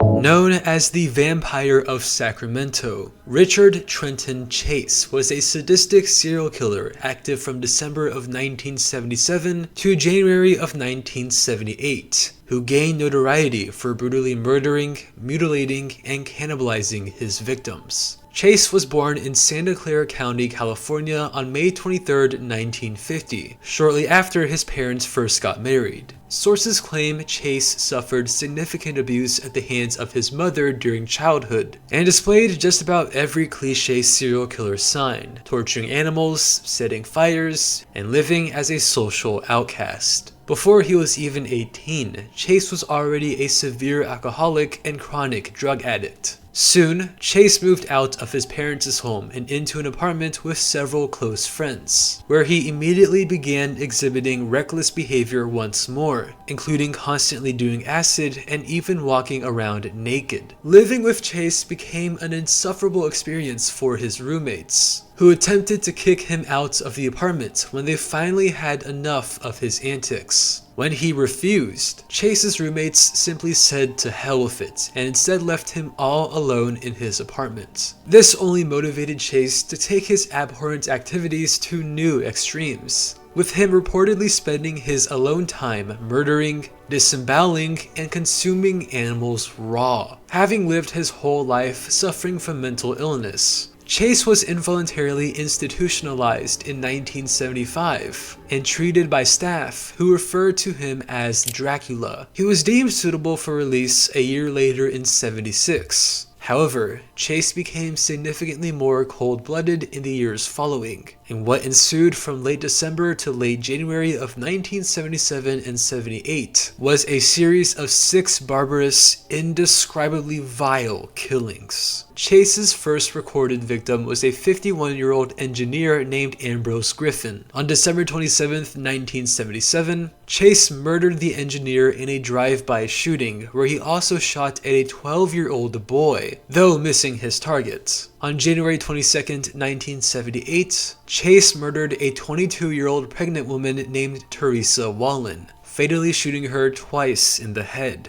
After the murder, Chase repeatedly stabbed her corpse, mutilated her organs, and engaged in with her body, among other indescribably horrible acts I'm probably better off leaving unmentioned. 5 days later, on the 27th, Chase broke into the home of 38-year-old Evelyn Muroth and massacred everyone inside, including herself, a friend named Daniel Meredith, Evelyn's 6-year-old son Jason, and Evelyn's 1-year-old nephew David Ferreira. According to Chase in later interviews, he first fatally shot Daniel in the head upon entering the home, before then shooting Evelyn, her son, and her nephew. Chase disturbingly mutilated each of their bodies post-mortem, stabbing Evelyn's lifeless corpse in the eye and anus, as well as disemboweling and cannibalizing her and Daniel's bodies. Chase also drank the blood of his victims and dragged Evelyn's corpse to her bedroom so he could engage in necrophilia with it once more. Shortly after the murders took place, a 6-year-old named Tracy Grangard knocked on the home's door while Chase was still inside, looking to ask about an upcoming day trip Evelyn scheduled for him and Jason. Startled by the knocks, Chase fled to his apartment and took David's disfigured body along with him.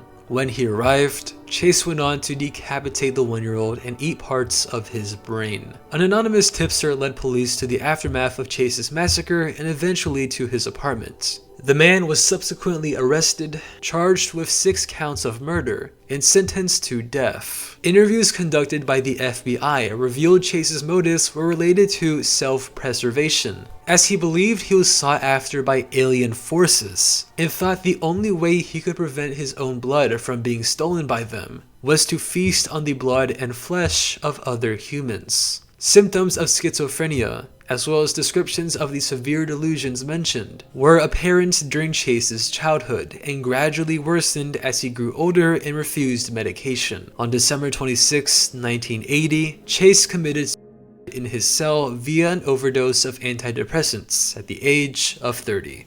Issei Sagawa, known by some as the Kobe Cannibal, was a Japanese necrophiliac and cannibal who gained notoriety after murdering a Dutch woman named Renee Hartevelt in 1981 and walking away free of charges over 5 years later. Born into a wealthy family, Sagawa experienced cannibalistic desires since as early as the 1st grade. Sagawa's health was rather fragile as a child, and he developed a reserved personality as he navigated through his teen years. despite his sadistic impulses and an early incident involving bestiality. Sagawa maintained a regular guise and excelled in his academics, eventually earning a master's degree in English literature at Kwansei Gakuin University, and moving to France in 1977 as he worked towards a PhD in literature at Paris's Sorbonne University. Sagawa's murderous urges remained within him during his time in Paris, and he did what he could to release them by inviting prostitutes over to his home and attempting to shoot them. In every instance, however, he failed to pull the trigger and let the prostitutes walk away unscathed. Though this would be far from the case in an encounter between Sagawa and his Sorbonne classmate René Hartevelt. On the night of June 11th, 1981, Sagawa had invited Hartevelt over for dinner while the two worked on a poetry assignment. In reality, Sagawa planned on murdering and eating the 25-year-old so he could absorb her energy and lured her into his apartment through a study date. When Hartevelt was reading out a poem while facing away from Sagawa, he shot her directly through the neck with a rifle. Moments later, he fainted from the shock of having just murdered another person. But as he regained consciousness, Sagawa immediately continued carrying out his disturbed plan. Sagawa then engaged in with Hartevelt's corpse, dismembered her body with a butcher knife, and then consumed parts of her face, breasts, and legs among other limbs, while refrigerating other pieces of her body. During this entire process, Sagawa took photographs of Hartevelt's corpse as he prepared it for consumption. When her remains began decomposing days later, Sagawa attempted to dump off Hartevelt's body at a nearby lake, but was caught in the act by French police and arrested as a result. Sagawa spent 2 years awaiting trial in prison before he was found legally insane and unfit to stand trial by a judge, leading to him being indefinitely held at a local mental institution. However, as Sagawa and his case received more publicity following an imprisoned interview with Japanese author Enuhiko Yomoda, he became a sort of twisted celebrity and had more eyes on him than ever before. Years later, French authorities made the controversial decision to reverse their initial ruling and deport Sagawa back to Japan. Sagawa was then sent to the Matsuzawa Hospital in Tokyo, where a team of psychologists eventually deemed him sane. Because all charges against Sagawa were dropped in France, and French court documents were never released to Japanese authorities, Sagawa was never detained in his home nation and walked out of the hospital on August 12, 1986, a free man. While Sagawa's freedom was largely criticized, a considerable section of the public was still morbidly fascinated by Sagawa's murder, as he often explained how he carried out the act in great detail through future guest speaker appearances, self-written novels, and interviews. As notorious as he was, Sagawa's freedom was not without its downsides. He struggled to find employment while being known as a lust murderer and cannibal, and lived his final years suffering from the effects of a cerebral infarction. On November 24, 2022, Sagawa passed away from pneumonia-related issues at the age of 73. Hanging, drawing, and quartering was a method of execution prominent in medieval Britain and Ireland, often done to convicts of high treason. This brutal form of capital punishment is carried out by attaching a convicted traitor to a wooden panel, where they are then hanged to the point of unconsciousness, disemboweled by hand, and then agonizingly dismembered. The brutality of the execution was dependent on the severity of the crime committed, though it was always grotesque regardless. Men who were sentenced to be hanged, drawn, and quartered were often emasculated or gutted while still alive, and beheaded in front of a public audience. When the quartering concluded, it was customary for a man's remains to be displayed over frequently visited buildings or monuments, meant to serve as a lurid threat to elusive traitors. The execution method has been recorded over a multitude of monarchs in Britain and Ireland, and was made part of statutory law beginning during the reign of King Henry VII.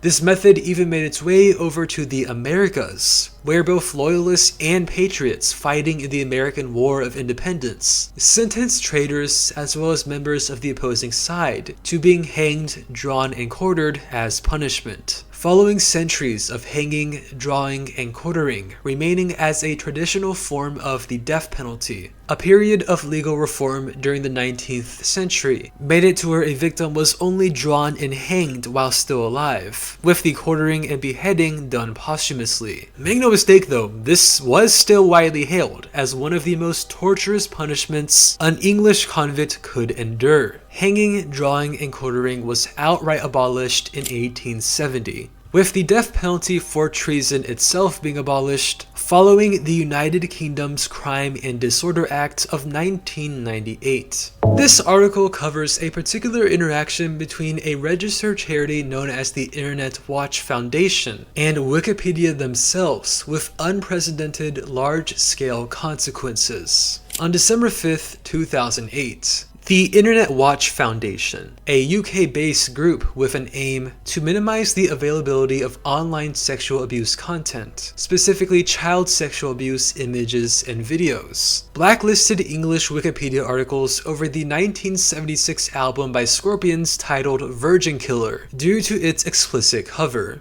The artwork received a significant amount of backlash upon being revealed, for depicting a naked young girl at its forefront, with lines of shattered glass censoring her genitalia. The IWF deemed this cover as a potentially illegal indecent image of a child under the age of 18, and subsequently blacklisted all English Wikipedia links containing the photo. This blacklisting failed to prevent the image from still being accessed entirely, and being viewed from article thumbnails, as Wikipedia's official policies state it will not remove content that some readers consider objectionable or offensive, even exceedingly so, and will only do so if the content is obviously inappropriate and illegal in the United States as opposed to other foreign nations. In the UK, English users of Wikipedia started to discern unforeseen effects of the Virgin Killer cover being blacklisted. Most notably, users were momentarily restricted from making any contributions to any Wikipedia pages under affected internet service providers. This was in large part due to a Wikipedia policy barring editors from vandalizing articles. Edits made from a single ISP are directed through one proxy and one IP address, and so every customer of the ISP using the same proxy would be banned. In other words, the IWF's ban cut off almost all English net users from accessing Wikipedia altogether because they were under the same proxy, even restricting access to articles entirely unrelated to the Virgin Killer cover. Following immediate backlash and further review, the IWF ultimately reversed their blacklisting 4 days after its invocation on the 9th. It was the first time the IWF ever reassessed a banned image, and the first time a photo was ever banned on Wikipedia. Born in Chicago, Illinois on April 17, 1960, Peter Sotos is a visual artist, writer, and musician who is most notable for his literary output, publishing 31 books as an established author.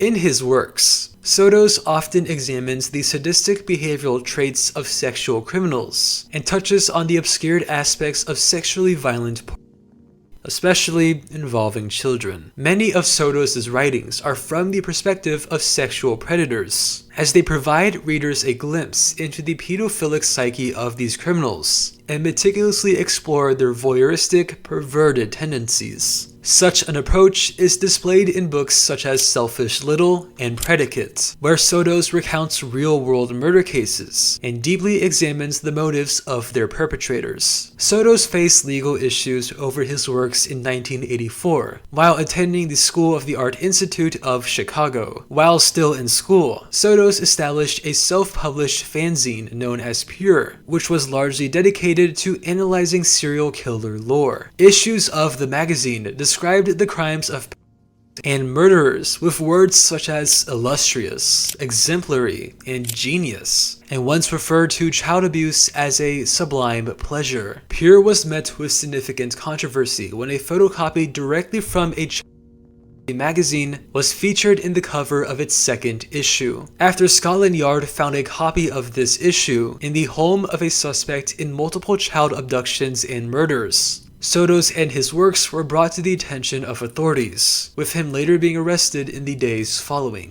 Sotos eventually pleaded guilty to possession of in 1985 and received a suspended sentence, becoming the first person in the US ever to be charged for owning such material. Despite this legal ordeal, Sotos went on to develop a sort of cult following in the world of true crime writings for his in-depth analyses over the impulses of lust murderers and as a musician, Sotos gained notoriety as part of the industrial noise band White Noise, as well as for past solo efforts, including his 1992 release Buyer's Market, which contains spoken word samples of victims of sex crimes. Sotos' uncanny writings have influenced authors and musicians alike, including Jamie Stewart of Shoo Shoo, as well as the late Steve Albini, who has worked with Sotos in the past and praised his works in a 2021 interview with Mel magazine. A lot of his writing is extremely difficult to read. It's repellent. You're brought into the mind of a sadist pretty convincingly, and I feel like that experience, reading that stuff, is shocking to your core in the way that the horrors of the reality of those things should be. One of the most unspeakable cases of bestiality recorded in recent memory is the Enumclaw horse sex case, taking place in Enumclaw, Washington, and involving an engineer named Kenneth D. Pinion, a truck driver named James Michael Tate, Douglas Spink, and other unnamed men. Pinion, a Seattle native who had moved to Oak Harbor during the early 2000s, lived an ordinary life as an engineer for Boeing until he became the victim of a severe motorcycle accident. Though he survived the crash, the injuries Pinion sustained caused him to lose his ability to experience sexual sensations. Upon realizing this, Pinion attempted to regain these lost stimulations through extreme sexual activities such as fisting, dildo play, and most prominently, sex with horses.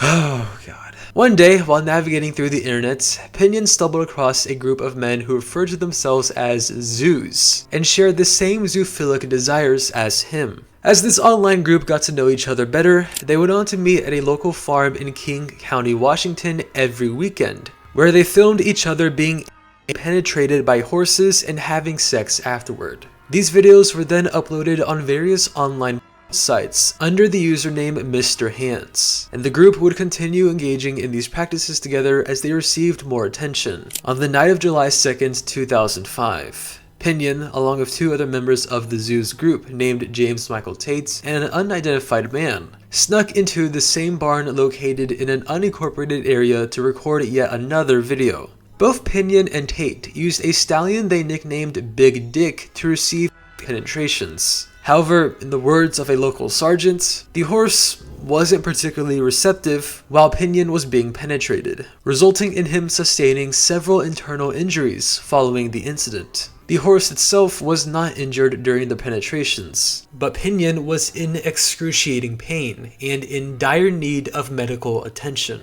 Shortly after the ordeal, Pinion was dropped off at a hospital by his friend and advocate for zoophilia Douglas Spink, where he needed to be wheeled into an examination room by present staff. From there, medical examiners immediately pronounced Pinion dead at 45, stating he died of acute peritonitis due to perforation of the colon, and ruled his death as accidental. The resulting publicity of what became the Enumclaw horse sex case led to significant legal reform regarding bestiality in Washington state. At the time of Pinion's death, zoophilia was legal in Washington due to repeals made in the 1970s, which allowed for adults to engage in consensual activities such as oral or anal sex. Though entirely unintentional, this action led to the legalization of bestiality in the state, and when appalled Enumclaw residents brought this to the attention of authorities, the Washington state legislature eventually enacted a bill which made bestiality a Class C felony and restricted individuals from engaging in or videotaping the act with living or dead animals. Since the bill's passing on February 11, 2006, bestiality is now punishable by a maximum sentence of 5 years in prison. Meanwhile, Tate, who was both a videographer and participant of bestiality, was charged with criminal trespass in the first degree and received a $300 fine, a suspended 1-year sentence, and a day of community service, while also being permanently banned from the farm where filming took place.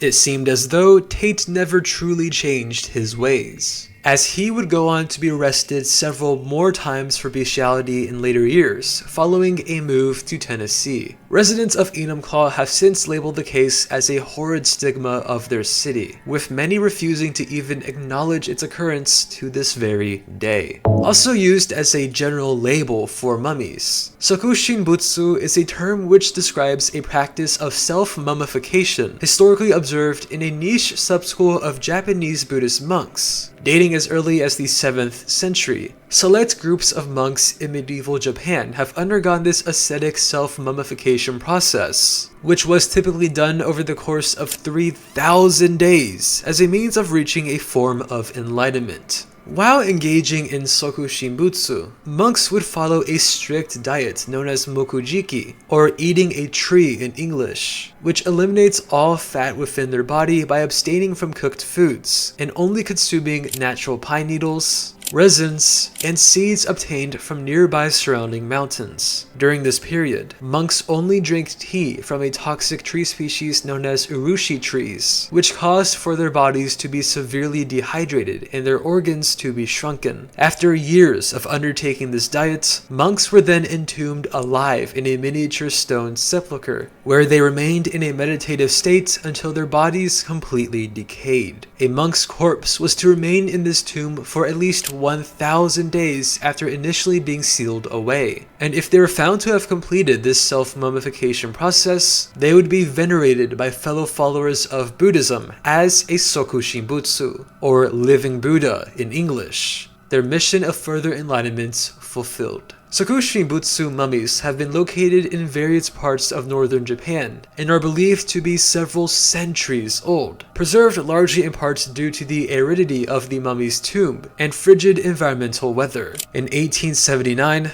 the practice of Sokushinbutsu was outlawed by Emperor Meiji as a form of religious, marking the end of one of medieval Japan's most appalling traditions. Wikipedia is the name of a fictional anime character who exists as the personification of the Wikipedia website itself. The character, viewed by some as the unofficial mascot of the internet's most visited encyclopedia, is a notable product of mo-anthropomorphism, which is an art form within animes and mangas where inanimate objects, events, or even digital websites or applications are turned into human beings and given characteristics or accessories which match those of their real-world counterparts. In the case of Wikipedia, she's a tiny, light blue-haired girl who sports two twin tails, with Wikipedia puzzle pieces as hooks, and wears a white and dark blue maid dress. Similarly seen in her hair, Wikipedia's attire also features a large puzzle piece in the center of her collar, which is symbolic of an earlier version of Wikipedia's globe logo. Wikipedia first came into fruition on January 5, 2006, when an anonymous Taiwanese user proposed for artists to design a mascot